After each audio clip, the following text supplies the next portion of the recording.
Love letters. Love letters to Kellie. Dear Kellie, you are the love expert.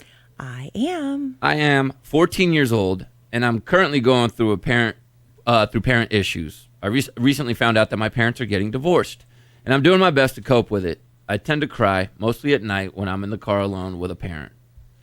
I go to therapy, and we talk through multiple other issues along with this. Most of the time, I try to stay away from my home, and I go with my friends when I'm really thinking about it.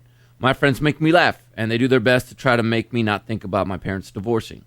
On the plus side, we go to church together. Over the past couple of years, I've gotten closer to God, and I made the decision to go public with my faith and get baptized.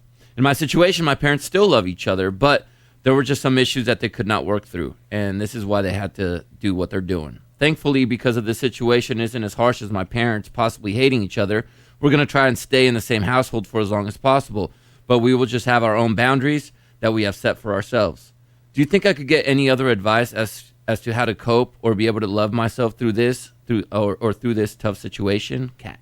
No, it sounds like you're doing all the right things, and you got to get what a mature 14-year-old person, mature parents for how they're handling this. You know, to not be disparaging each other. I think it is sometimes though confusing when I don't know. I'm just saying maybe it's kind of confusing. It's like, but you're still going to live in the same house and you can get along well enough. Then why get divorced? I know that's very adult, complicated issues. But you're leaning on your friends who are all there for you. You're leaning on God, who is always there for you, even when your friends aren't. And you're going to therapy. I just don't know that I can offer you any other advice other than keep on doing what you're doing. Yeah, because you're doing great. The main reason I want to read this letter, Kellie, is because Kat is doing it the right way. Yeah. When things go wrong, a lot of the times, sometimes we'll lean on negative things, or we'll go down the wrong path. And we'll go do things that we normally wouldn't have done. But I love the positive steps you're taking, and just you know, you're doing great. And like I said, I admire your parents aren't hating each other and making it easy for you, but. You know, it sounds like you're doing great. You're going to be okay, Kat. Love letters. Love letters to Kellie. Dear Kellie, you are the love expert. I am. And this is from Hillary, and she's listening. Okay, so make All sure. right. All right. This isn't your typical love letter from a romantic perspective. This is a daddy-daughter love letter, but I'm still nonetheless desperate for some of your advice. I have always been a daddy's girl, his only girl, and the oldest of 4. Likely because of all of these things, I am also the closest with him. 5 months ago, my dad was diagnosed with stage 4 colon cancer. To put it simply, I am scared. I am terrified. I'm loving him harder than ever out of fear. I try to think positive and keep it together in front of him, but alone, I'm a complete wreck. How do I show him that cancer is not his identity?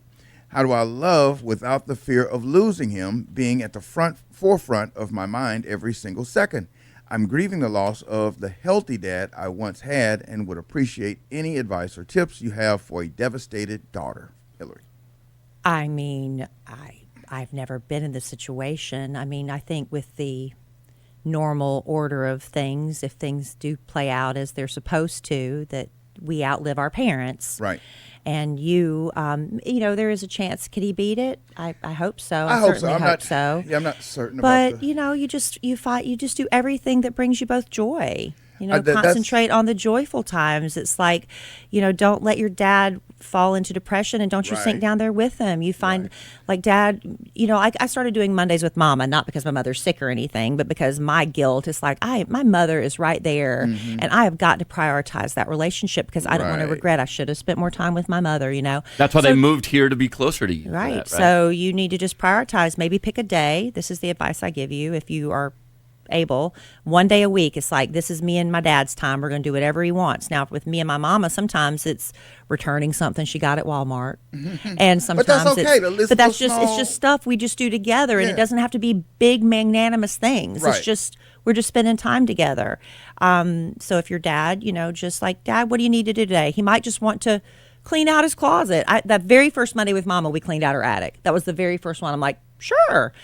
Just that's what my advice is. It's just, you know, but certain things probably need to be said. But if you're having these normal conversations, those things will come up naturally. They're very close. So and talk about, like you said, the positive things. There's so much positive that you have to talk about. This section of life, or this chapter, is not so positive, right? But positive things can come out of it. And but do daddy-daughter dates yeah. and just love on him and do things that bring you joy. That's my advice. I agree. And don't concentrate on the loss. It's going to be devastating. And I'm fortunate enough that I still have both my parents, right. but I know that when my parents do pass on, they don't want me to wallow in grief. They want me to still live a full, complete life, right. and that's what I would want for my child. If sure. I passed away unexpectedly, I wouldn't want her to spend the rest of her days on earth mourning me. I'd want her to have a happy, fulfilled life. And Justin, you were recently in her shoes in a way. You were given that news. How did you mentally go about it when you were going to see your dad? It was hard because you just know that they're gonna go away, and you just, like she said, you just spend every single moment you can with them because you know that those are gonna be the last moments you have with them. Right. Cherish them. Cherish them. Just tell them you love them as much as you can. There you go. Amen. Love letters. Love letters to Kellie. Dear Kellie, you are the love expert. I am. Braden writes us. He says, I'm a guy and I'm a sophomore in high school. This year, I met a girl and we started dating. Ooh. Our relationship was rough, and I mean rough. We got into fights every other day over dumb things that shouldn't have even mattered. I ended up gathering the courage to break up with her a month later. But not more than a week after I broke up with her, I met this girl online from Georgia, and she is the sweetest. She and I get along amazingly, and we haven't had any problems. Whenever I look at her, I can tell exactly what is going through her mind. So, of course, now my ex is furious. And she's been trying desperately to get me back for the past month, telling me that she's changed and that I can't trust girls online anyways. Kellie, I don't know what I should do. I listen to you guys every morning, so I decided to write to you in hopes of help solving my problem. Braden. Well, why does your ex-girlfriend know about who you're talking to now? True. Ooh, that's excellent question. Everybody's talking Because out you there. wanting her to be jealous, and she's doing exactly what you want her to do. And now I don't know what to do. I've got my ex here. First of all, are you sure this girl online is even real? You got to be you thinking really catfish? careful with that. Well, he said he sees her. Because Does when I not look matter. at her. Yeah. Yeah, you could get pictures. And I want to know, how do you look at a woman and know what's on her mind? Because I never in my life Right. have been able to know what's and on he's a able woman's to mind. do that In the through 10th the computer. In the 10th grade. Wow. So you just, what, you're playing with everybody's emotions are really high right now, and all the drama is kind of fun, isn't it, to be having these women fight over you like that. So what is he asking? What was the question? He just said, I don't know what to do. Well, just, stop telling your ex. If you don't want to be with your ex-girlfriend, stop telling her your current business. Cut off But the point communication. is you do want her to you like causing this drama. So just make a decision. But also, in any online situation, here's my advice to every teenager. You may think you're talking to the sweet, young, hot thing, male or female, and that could be some 50-year-old hairy perverted man could be, who's very good at using the internet. They're conniving. And I know personally of some young people who have sent pictures they should not have sent online.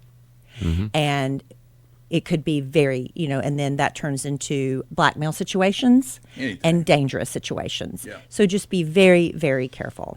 Never, ever, Very, ever very send careful. something online that is. Never. That's been I've been telling that to girls for Forever. as long as I can remember. Don't ever send, I don't care how much you love him, how cute he is, and how much you want to see it.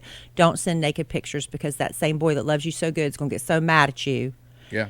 that he could use that as revenge against you. And that can be devastating consequences, especially now where they could blast it online in a second. And we've seen it, Al, as dudes. We've seen guys at a bar or a club that are just casually dating girls, and the girl will send a picture, and these guys will show it to everybody. So just when they're in a good have relationship. Have that in your mind when a guy's asking you for something, or when a girl's asking you for something over the phone or on the internet, that Just could protect potentially that. be shown to other people. Right, protect that. Protect you. Protect yourself. Love letters. Love letters to Kellie. Dear Kellie, you are the love expert. I am. I love my boyfriend of 7 years, but I just don't feel in love with him anymore. We have 3 beautiful little girls together under the age of 5, and I don't want them to miss out on having a 2-parent household. The romance is barely there, and we don't spend much time together, and I find myself feeling more in pain than in love when I look at him. He has been constantly cheating on me. Oh. on There's and off for 4 years. He even had a relationship with another girl that whole 4 years.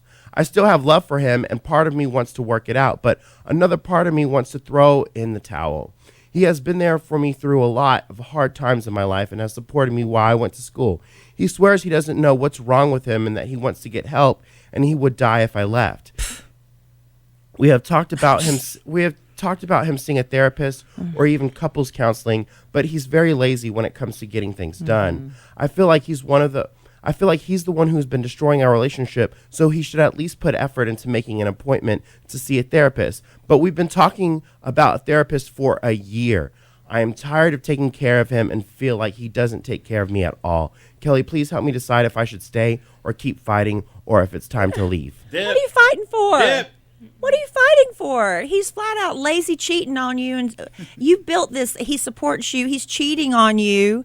You don't. I mean, I thought the letter was going to go another way. That if there was no cheating going on, and he was, you know, if he's a good provider and a good dad and a good partner to you, you can start sparking the relationship and getting some romance back in and putting in some effort. Somebody else. But he's been cheating on you. He's not going to go get help because there's no reason to, because you stay. There is no reason for him to change anything he's doing because there's no danger of you leaving, because there you are. You're still there. You still cook his supper.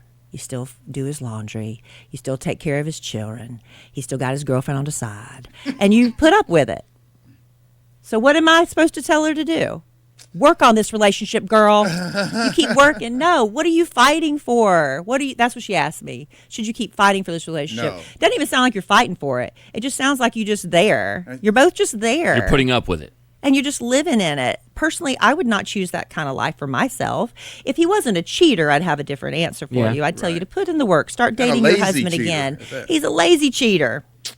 Girl, you don't want that. A lazy cheater on Do you the want phone your three daughters, right? Yeah. You want this same life for your 3 daughters? Live the life you want your daughters to live. Set the example you want your daughters Good to statement live. right there. Boom. Don't put up anything for yourself that you wouldn't want each one of your daughters to put up with.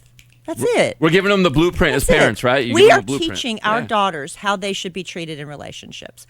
My daughter looks at arguments that I will have with my husband. We don't have big knockdown, drag out. But she'll come to me afterwards and say, why did this happen? Why did that happen? And I explain to her, in relationships, sometimes you got to make a compromise here or there. My daughter looks at me and learns. Your daughters are looking at you and learning, and they may not verbalize it. They're learning. Amen, Kellie. Yes, Kellie. Well done. Great advice from our love expert, Kellie Raspberry. Right there. You can write her at loveletterskelly.com. We did get a text message from Trish here regarding, from Tish, regarding the letter Al read, and I think this is a beautiful idea as well. Hi, my name is Tish. I wanted to add something to the advice Kellie gave to the dad with cancer. My dad passed away from cancer almost 14 years ago, but I wish somebody would have told me this. Take as many videos as possible. Record his voice, because one day you're going to forget what their voice sounds like. That is beautiful advice right there, Tish. And something that she didn't get to do, she's passing it along to us. Stories. Ask those stories. Ask away. Get that on video and on voice recording. Great Thank you, tip. Tish. Thank you for texting us.